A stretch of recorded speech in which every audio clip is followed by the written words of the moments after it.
You read the title, you saw the thumbnail, you know what we're here for, so let's just get straight to it. So the first anime that I think is a little underrated and needs more appreciation is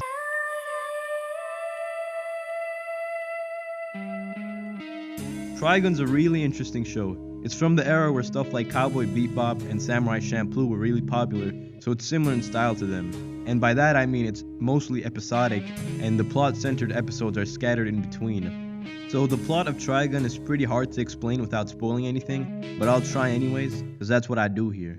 Trigun's about the gunslinger, Vash the Stampede, a man with a bounty of 60 billion because of how destructive and dangerous he is. So an insurance company sends out two women, Meryl Streep and Millie Thompson, to keep him under surveillance and see what the hell his problem is.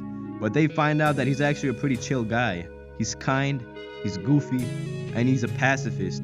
Vash absolutely refuses to kill anyone, no matter what, even at the cost of his own health. And that's where Trigun gets really interesting and where it sets itself apart from other shows, because instead of Vash being a charismatic and confident guy, he instead struggles with his moral compass and is unsure whether what he's doing is right or wrong. Now while that sounds pretty fucking boring when I put it that way, trust me, this show is fire as hell. Because Trigun is, to put it shortly, cool as fuck. The setting is badass and raw. Just look at this shit. There's two suns, and this guy's got a fucking cross as a weapon. And look at Vash, he uses a handgun and a handgun. The soundtrack is also one of the best out there. It fits the vibe of the show so well. It can go from being wild western, to funny and goofy, to hauntingly beautiful. And it goes without saying that the writing is fantastic. Vash especially is written extremely well. There's just so much depth in each character. After watching, it's very easy to see why Trigun is considered a classic by many. So yeah, make sure to check out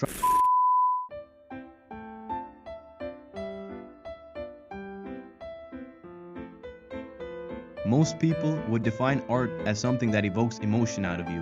And by using this definition, we can safely reach the conclusion that Great Teacher Onizuka is a piece of fucking art.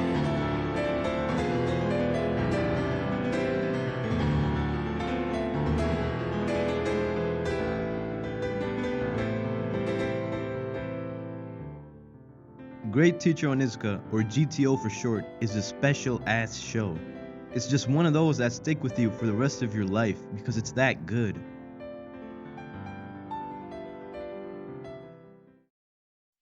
GTO is a story about Onizuka, a former gang leader and hopeless pervert, who after feeling behind in life, decides to pursue his lifelong dream of becoming a teacher, and despite all odds, he actually manages to become one.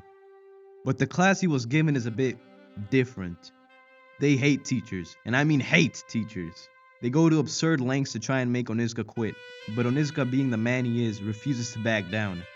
But what makes GTO so special is how it manages to intertwine great comedy with extremely heartfelt and heavy moments. Sure, Onizuka might be broke, a bum, a dumbass, ugly, and stupid, but he genuinely cares about his students.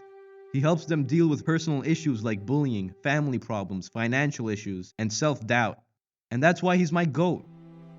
GTO shows us how the best role models are sometimes not who you expect. It's a show with outrageous comedy that can be inspiring and very heartfelt at times. And most importantly, GTO is a story about how Ekichi Onizuka, age 22, goes on to become a great teacher. So yeah, make sure to check out GTO if you haven't already. I love this show with all my heart. And if you want the best experience, I would really recommend you to read the manga instead, because the anime's ending is a bit rushed. But don't worry if you don't want to read the manga, because the anime is still really, really good. これからは GDO グレートドライバー鬼塚目指して気合い入れっかんや。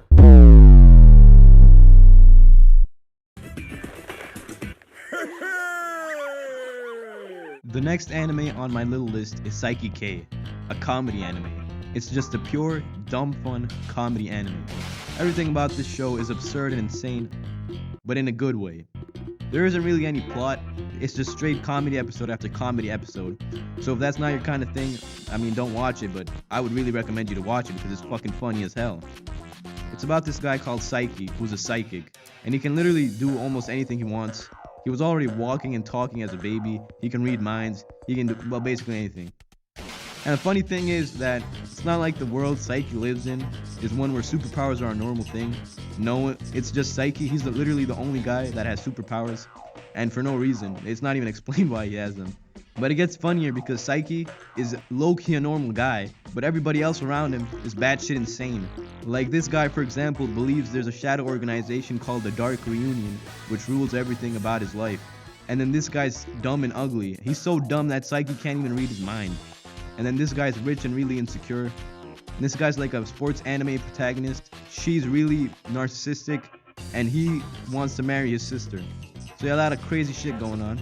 Saiki-k is funny because all these crazy ass characters are put into even crazier situations with each other, and watching all the chaos unfold while Saiki uses his powers is just the greatest thing ever.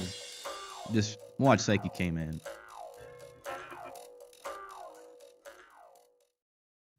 Black Lagoon is what happens when you take a bunch of seemingly morally bankrupt mercenaries, throw in a normal ass Japanese guy, and set the whole thing in a lawless criminal world.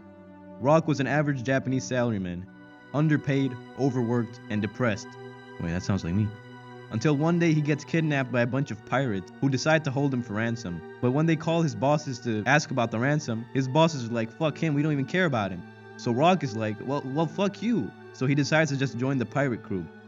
And the mercenaries are surprisingly chill about it, they just treat him like a normal person. And so he just joins them, and they just start doing shit together. And the main appeal of Black Lagoon is how authentic and real everything feels. All the characters feel like real people.